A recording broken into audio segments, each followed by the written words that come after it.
L'Église adventiste du 7e jour en Guadeloupe, face à la pandémie, s'adapte et s'organise. Elle appelle tous ses membres à demeurer dans la prière en faveur des malades, des soignants et des décideurs de notre pays, à maintenir le lien fraternel en prenant soin des plus âgés et des personnes isolées. Bien sûr, respecter les consignes données par les autorités sanitaires. L'Église invite chacun à vivre cette expérience de confinement comme une opportunité de croissance spirituelle et de service au prochain. Soyons attentifs au rendez-vous sur Radio Vie Meilleure 93.3 et sur sa chaîne YouTube. Vous êtes nombreux à vouloir retourner votre dîme et vos offrandes. L'Église vous propose 3 possibilités. Si vous souhaitez le faire par chèque, libellez votre chèque à l'ordre de FACSA. Sur feuille libre, inscrivez votre nom, prénom, section locale et la répartition dîmes et offrandes. Puis envoyez à Église adventiste du 7e jour de la Guadeloupe, boîte postale 05 97 181 Les Abîmes, CEDEX. Si vous souhaitez le faire en ligne par virement bancaire, dans la rubrique bénéficiaires, enregistrez l'IBAN du compte BRED de la Fédération des Églises adventistes qui s'affiche. Une fois cette opération validée par votre banque, sous 72 heures maximum, rendez-vous dans la rubrique Motif du paiement ou Motivation et inscrivez votre nom, prénom, section locale et la nature de votre don, dîme ou offrande. Pour une meilleure gestion, faites un virement pour la dîme et un autre pour les offrandes. Si vous souhaitez effectuer vos dons en espèces, l'Église vous invite à vous faire connaître le plus rapidement auprès de votre pasteur, ancien ou trésorier. Pour des informations plus détaillées, rendez-vous sur www.adventiste-gp.org ou alors adressez vos questions au service trésorerie adventiste-gpe.trésor@wanadoo.fr. Alors que l'Église avance résolument vers son triomphe, rappelons-nous que nous avons tout en Christ qui est le chef de toute domination et toute autorité. Il vous est également assuré que si nous cherchons premièrement le royaume de Dieu, toutes les autres choses, mais vraiment toutes, nous seront données par-dessus. Que Dieu vous bénisse.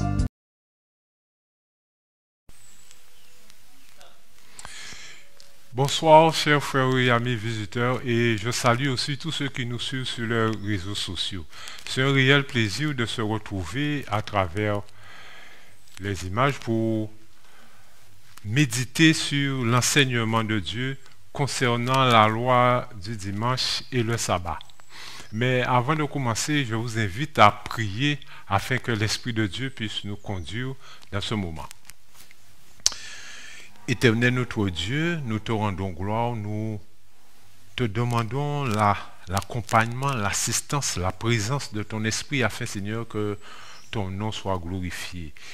Aide-nous à comprendre et à méditer sur ton enseignement et que toute gloire te soit donnée. Honneur pour l'amour de ton Fils Jésus. Amen.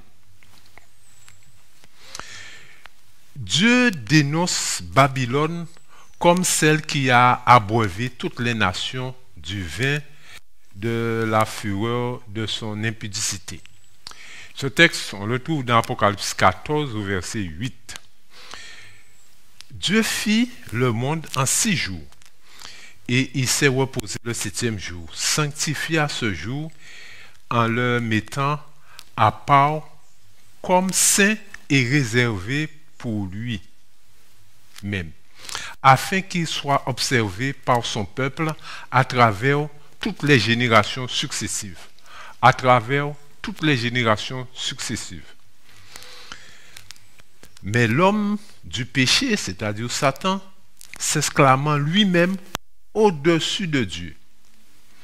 Celui qui s'assoit dans le temple de Dieu et se présentant lui-même Dieu, pensa changer les temps et les lois. Ce pouvoir prétendant pour prouver non seulement qu'il était égal de Dieu, mais qu'il était même au-dessus de lui. Changea le jour du repos, mettant le premier jour à la place du septième. Et le monde protestant a accepté cet enfant de la papauté comme sacré. Dans la parole de Dieu, c'est ce qu'on appelle son impudicité. Alors l'impudicité en quelque sorte, c'est faire passer le profane pour sacré. Durant l'ère chrétienne, le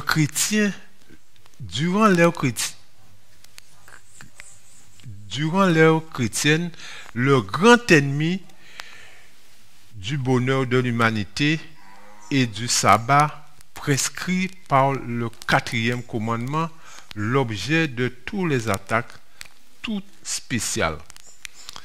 Satan dit: je travaillerai à l'encontre des desseins de Dieu. Je donnerai à mes partisans le pouvoir de mettre de côté le mémorial de Dieu, le sabbat du 7e jour. Ainsi, je montrerai au monde que le jour sanctifié et béni de Dieu a été changé. Ce jour ne surviendra pas dans l'esprit du peuple. Je l'effacerai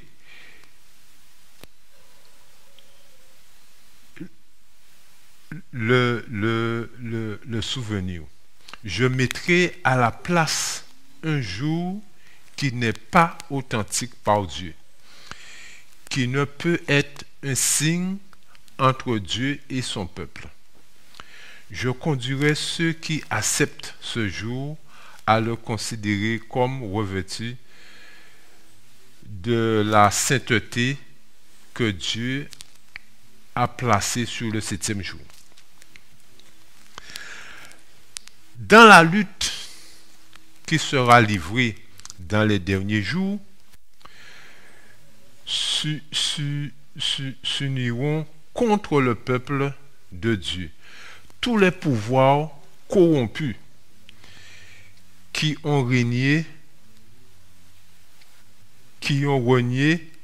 l'allégeance de la loi du Seigneur. Dans cette guerre, le sabbat, jour du repos, du 4e commandement sera l'objet principal de la controverse. Car dans le 4e commandement, le grand législateur s'identifie lui-même comme le créateur des cieux et de la terre. Et dans le verset Apocalypse 14, il est dit que craignez Dieu et donnez-lui gloire, car l'heure de ce jugement est venue, et adorez celui qui a fait le ciel, la terre, la mer et tout ce qui se trouve. Donc nous voyons que c'est Dieu. Vous ne manquerez pas d'observer mes sabbats, dit le Seigneur, car ce sera entre moi et vous et parmi tous vos descendants un signe auquel on connaîtra que je suis l'Éternel qui vous sanctifie. Alors on trouve ce verset-là dans Exode 31, verset 13. Et Dieu lui-même dit: le sabbat est un signe par lequel on le reconnaîtra.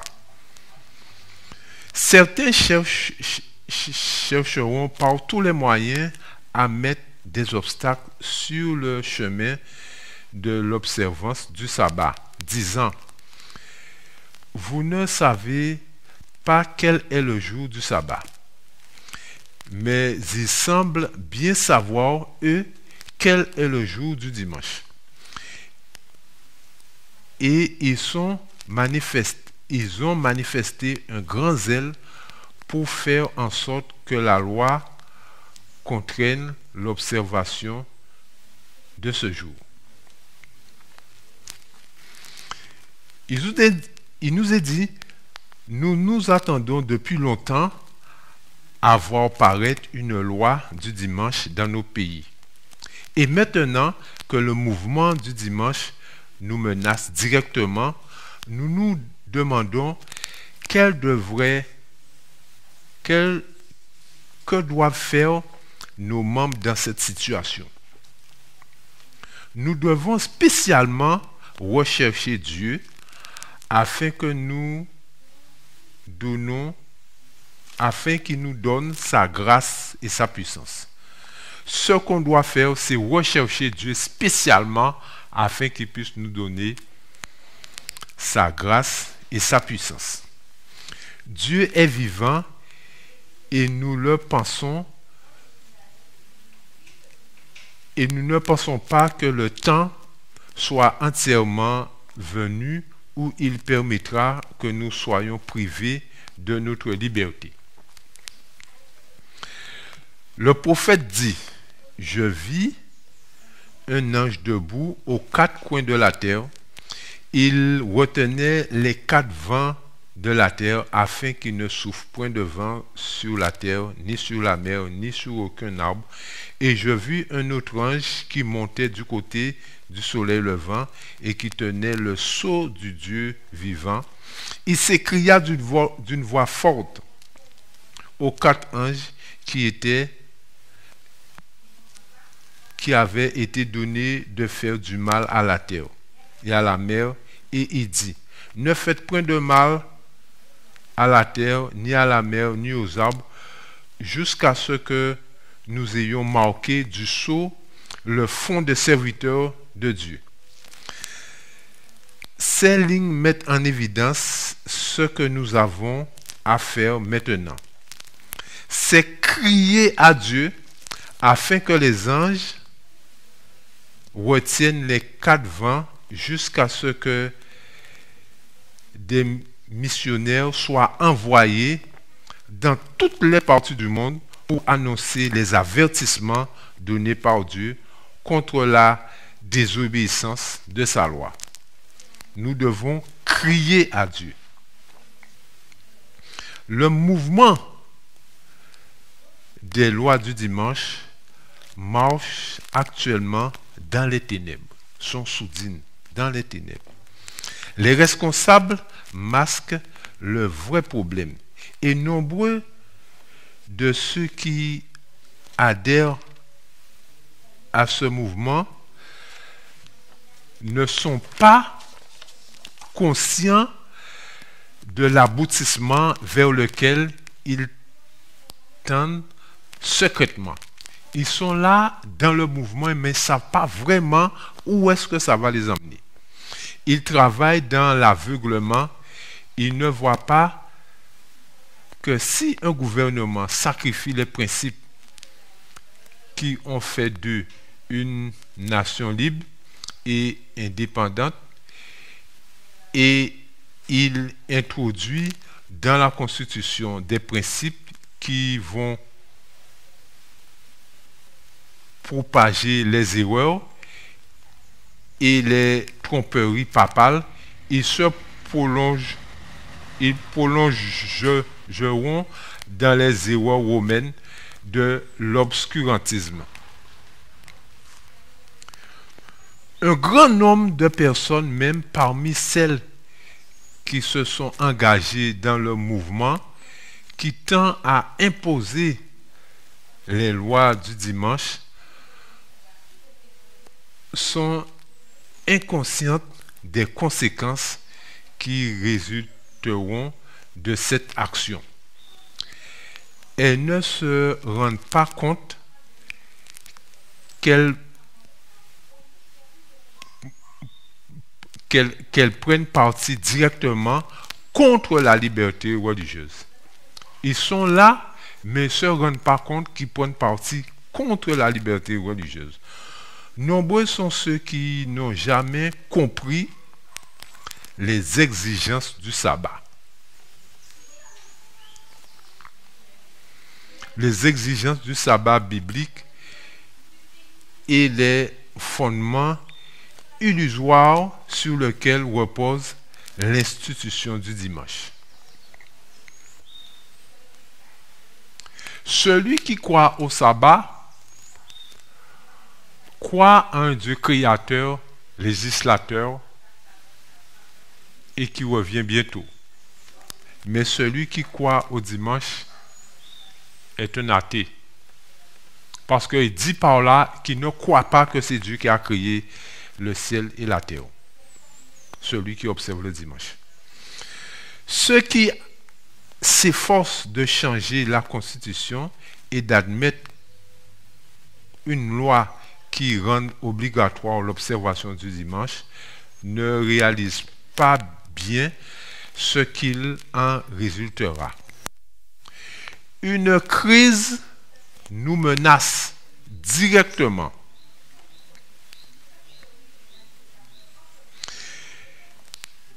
Nous ne devons pas rester inactifs. Il est de notre devoir d'avertir du danger menaçant.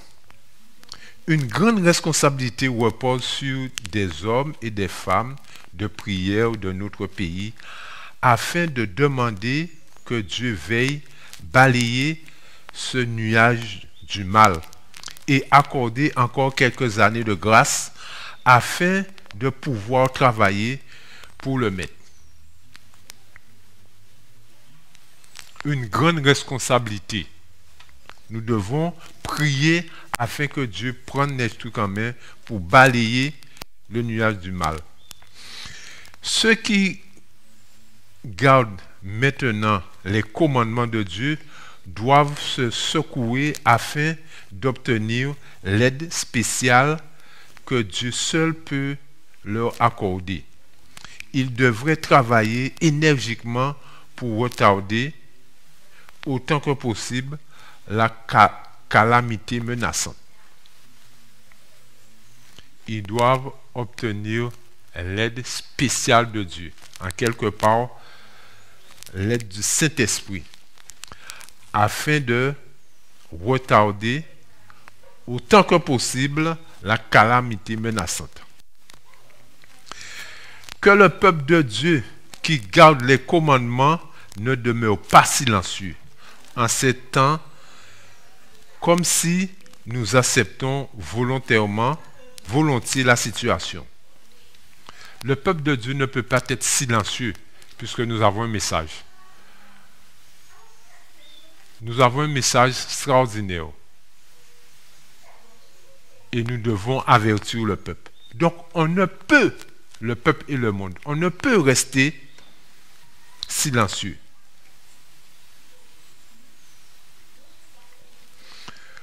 Nous ne faisons pas la volonté de Dieu si nous demeurons silencieux. Sans rien faire pour préserver la liberté de conscience. Des prières ferventes et efficaces devaient monter aux cieux afin que cette calamité puisse être retardée jusqu'à ce que nous puissions accomplir l'œuvre si longtemps négligée. On ne peut pas rester silencieux, mes frères. Les adventistes, surtout dans un temps comme maintenant, on ne peut pas rester silencieux. Beaucoup se sentent à l'aise et comme endormis. Disant, si la prophétie est annoncée, la promulgation de la loi du dimanche, la loi sera sûrement mise en vigueur.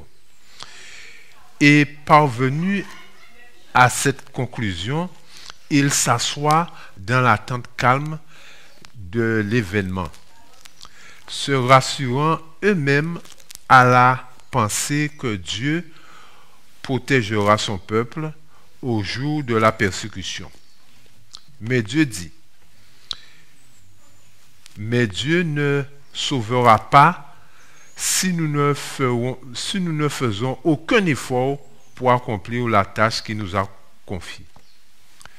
Dieu ne nous sauvera pas si nous ne faisons aucun effort pour accomplir la tâche qu'il nous a confiée. Comme des sentinelles fidèles, nous devons voir l'approche de la menace et donner l'alerte afin que les hommes et les femmes ne demeurent pas dans l'ignorance et puissent changer de voie. Donc, c'est nous qui donnons l'alerte afin que le monde puisse changer de voie. Si nous ne parlons pas, alors les choses vont demeurer telles quelles. Combattre les lois dominicales par l'écrit et par vote. Nous ne pouvons pas travailler à seule fin de plaire à des hommes qui utilisent leur influence pour réprimer la liberté religieuse et pour mettre en application des mesures d'oppression qui contraindront leurs concitoyens à garder le dimanche comme sabbat. Le premier jour de la semaine ne doit pas être adoré. C'est un pseudo-sabbat et les membres de la famille du Seigneur ne peuvent collaborer avec ceux qui exaltent ce jour et violent ainsi la loi de Dieu en piétinant son sabbat. Le peuple de Dieu ne votera pas pour ces hommes car ils agiront ainsi et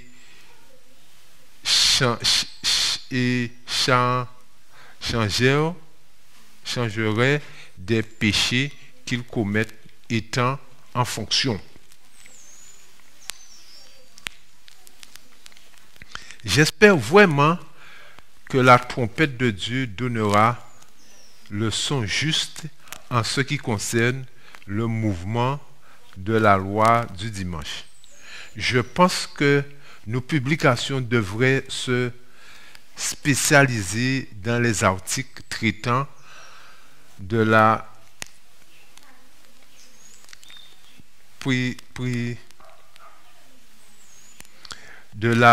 perpétuité de la loi de Dieu.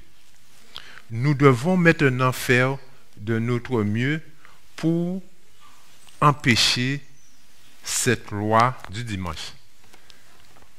Cela veut dire que ce n'est pas parce que nous savons qu'une prophétie vienne qu'on puisse dire oui, la prophétie vient et puis on reste comme ça. Non. Frère, nous devons faire tout ce qu'il y a à faire pour annoncer, pour avertir, pour alerter et pour que le peuple et le monde soient au courant que Dieu revient, qu'il y a quelque chose à faire. Mes frères, nous vivons des moments compliqués et difficiles. Et notez cela bien, jour après jour, les choses vont de plus en plus difficiles et les choses ne s'arrangent pas. Donc, nous devons prier et alerter et demander à Dieu la force afin de persévérer jusqu'au bout. Mes frères, c'est ma prière pour vous et pour moi-même. Amen.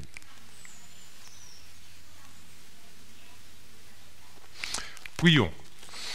Éternel notre Dieu, à toi soit la gloire, l'honneur, la puissance. Et nous louons ton nom car tu es un Dieu qui a créé toutes choses. Nous te reconnaissons comme un Dieu législateur, comme un Dieu créateur, comme un Dieu rédempteur et comme un Dieu qui revient bientôt. Ô Éternel, nous te louons.